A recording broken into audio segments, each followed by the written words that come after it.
On nous donne les trois premiers termes d'une suite UN, U0 égale 1, U1 égale moins 1 et U2 égale moins 5, et on nous demande de montrer que cette suite UN n'est pas une suite arithmétique.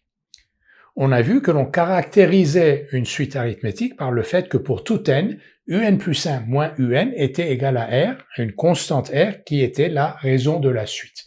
Donc pour tout n, un plus 1 moins un doit être constant pour que l'on ait une suite arithmétique. Voyons si c'est le cas ici. Donc pour cela, on va calculer u1 moins u0. Donc u1 moins u0, c'est moins 1 moins 1, c'est donc moins 2. Calculons maintenant U2 moins U1. Donc si la suite est une suite arithmétique, il faut que U1 moins U0 soit égal à U2 moins U1, soit égal à U3 moins U2, égal à UN plus 1 moins UN, c'est-à-dire que pour tout n appartenant à grand N, UN plus 1 moins UN doit être constant. U2 moins U1, moins 5, moins 1, moins 4. Donc,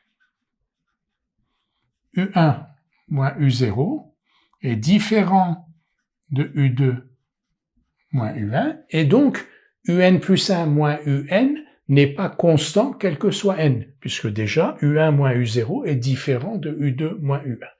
La suite UN n'est donc pas une suite arithmétique,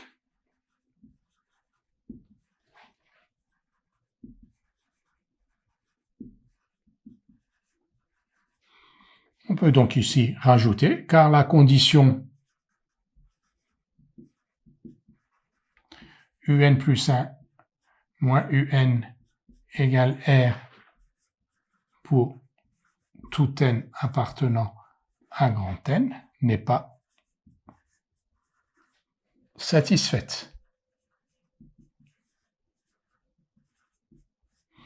Nous avons donc montré, juste à partir de trois termes, de la connaissance de trois termes de cette suite UN, que cette suite UN ne pouvait pas être une suite arithmétique. En revanche, si on avait trouvé U1 moins U0 égale U2 moins U1, on ne pouvait pas dire autre chose que ça pourrait être une suite arithmétique. Mais on a besoin d'autres informations pour le confirmer.